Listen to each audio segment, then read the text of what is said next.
Okay, so we've seen all of those coming of age stories where the little kid has to beat the odds to finally grow into the man that he is going to be one day. We've seen that. We've seen it, done it. What's the big deal? If that so called coming of age story is the origins of Superman, now you got my curiosity. Anyway, Smallville. Smallville season 1. So, I'm going to do this by season instead of just talking about the entire show entirely because you can't just talk about Smallville in just one video. You need to have it in 10 slots. It's the perfect combo for me. Or for me, it is. But anyway, Smallville starts off with Jonathan and Martha Kent. They get the news that they're not going to have a kid of their own, even though they desperately want one. And while they're driving home, it isn't just a spaceship that crash lands on Earth. No, this is a spaceship crashing land on Earth with a bunch of meteors coming after it. This meteor shower, oh man, they come down and they completely cause havoc. They crash into water towers, buildings, cars. People are dying. It's just all over the place. But anyway, John and Martha, they end up nearby where the ship is, and here comes Clark, the little kid that comes out of the spaceship, and they raise him and take care of him as their own. You know, the story of Superman. Fast forward to the present day, aka 2001, and it's definitely going to look like 2001 in a minute. And Clark Kent is finally a freshman in high school. He wants to do sports. He wants to be one of the cool kids, of course. He wants to be normal for once, but if Clark Kent is anything, it is not normal. But anyway, Clark Kent is played by Tom Welling. Tom Welling has got to be one of the best Clark Kents that I can really think of. I would have to say Clark Kent, but I can't really say Superman because in reality, the entire show of Smallville is Clark Kent growing up to become Superman. He doesn't become Superman until the very end of the show. But he plays Clark Kent so well. He's a kid that just wants to hang out and feel like that he's normal for once. But you know that he is not normal because he has these superpowers attached to him. And in the very beginning, he doesn't even have all of his superpowers. The only superpowers he has is super strength, indestructibility, and speed. That's it. However, as the show goes on, he starts developing these superpowers and vice versa. That's basically another part of the show is him trying to control these new powers and how he deals with them. That is absolutely genius in my mind. If you look at TV shows like The Flash or Arrow and all such, the reason why their first seasons were very good, not later seasons, is mostly because in the very beginning of their shows, Oliver Queen is the Green Arrow and Barry Allen is the Flash. There's no build up to it. We see a couple of seasons with them and that is all well and good. But later on down the road, there's just nothing new about the characters, so there's really nothing interesting about them. For Smallville, that's a completely different story because it's still Clark Kent in the beginning. There is no Superman yet, and he's starting to develop his superpowers. In other words, the show just keeps pulling you back in with more details, some details that you definitely know, and details that you want to happen later on down the road. And another detail that keeps you focused on it is Michael Rosenbaum as Lex Luthor. And Lex Luthor in this show, he's not a kid, he's a young adult. He's always controlled by his father and everything. And he's being sent to Smallville to work on that side of their business. He doesn't want to be out there at first, but anyway, a car crash ensues. He crashes right into Clark, gets himself knocked out, but Clark Kent saves his life, and suddenly he and Lex Luthor are best friends. And their friendship in the show is one of the best things in the show.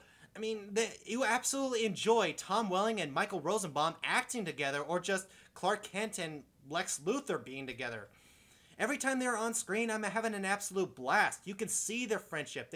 You can see that they trust each other, even though that both of them have very dark secrets. You just really want this friendship to grow. However, if you know anything about the Superman lore, is that Lex Luthor one day is going to be his arch nemesis, his biggest arch nemesis, and you just got to see how this would play out. I mean, you enjoy the friendship so much that it just feels very painful that one day they're going to be mortal enemies. But apart from that, another thing that the season 1 really does focus on, and that is his time in high school. He's a freshman in high school, and it's the year 2001. How do you think this is really going to go in the TV world? I mean, Clark Kent, he's a very big kid. I mean, he's 6'1,000 inches. So he's basically towering over everybody because when he's talking to his friend Pete Ross and Chloe, they're like half his size. He's just standing above all others. But he's a nice kid. He's one of those shy, nerdy kids that I kind of expected when it comes to Clark Kent.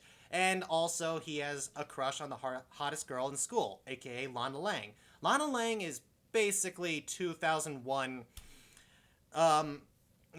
hottest girl in school cliche that you can really think of. I mean, she's the main cheerleader. She's dating the biggest jock in school, biggest douchebag in school. You know, the type of guy where he's really good at sports and gets all the girls and everything. However, when you see his report card, it's not just a bunch of F's on it. It's just basically a sheet of paper that says dumbass. If you get that reference, then good for you. If you don't, that means you're still sane. Anyway, she herself is a really nice person. You could tell that she does like Clark in a way, but she kind of hides it. I mean, it's 2001. This is kind of how these shows go by.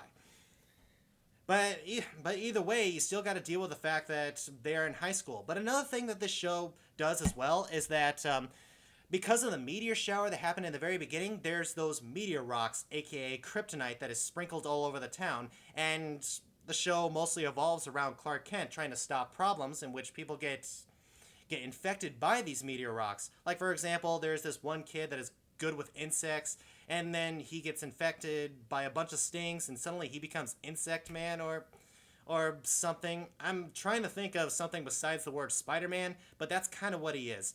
And also, Amy Adams is in one episode, by the way, and the thing that she gets is absolutely weird. I mean, she's playing this overweight girl, which you can tell is a fat suit.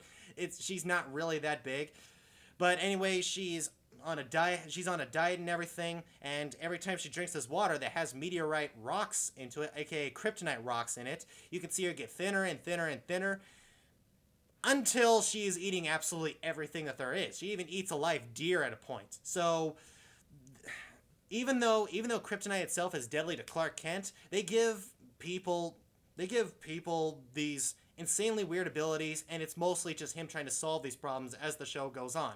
And that can make some really interesting storylines, but it has some really cliched fillers in it too. I mean, there are some episodes in the show where I'm like, that is awesome, that is great, I want to see more of this. And then there are those episodes where you're thinking, oh god, not this one again. Come on, get to the next one. Yeah, it's mostly like that, but then again, I'm not the one that made every single season 23 episodes long, and they say Game of Thrones took too long. Such sad days. But anyway, for the first season of Superman, I gotta say, it's a really good season. I mean, it's 2001, for say. This is a time before superhero shows were even remotely popular, so it's definitely low budget. But you keep the interest in mind, and you keep these new storylines coming along, and you get to have that build up. Like, for example, he actually gets a new superpower in this season, and that is his X-ray vision. The first time he uses it, he is seeing skeletons. He is seeing the muscle of a human body, so it's really freaking him out. And then when he's in the gymnasium, he looks through one wall, and he looks straight through it, and it's the girls' locker room. Because why not? The girls' locker room in every single school definitely looks like the Playboy Mansion, doesn't it? And he's just looking at it and thinking, oh, maybe it's not that bad. And right there, I'm the guy sitting on my couch going, man, Superman, this is why every guy on Earth wants to be you. But I gotta say, the first season of Smallville may not be my favorite season, mostly because of the low budget, and also it has a long way to go until it actually does grasp my interest, but it definitely happens pretty soon. But first season of Smallville is a good start. I love it, and I would definitely watch it again. So guys, season 1 of Smallville, have you seen it? What did you think of it? Whatever you thought, comment below, and I'll see you in the next video.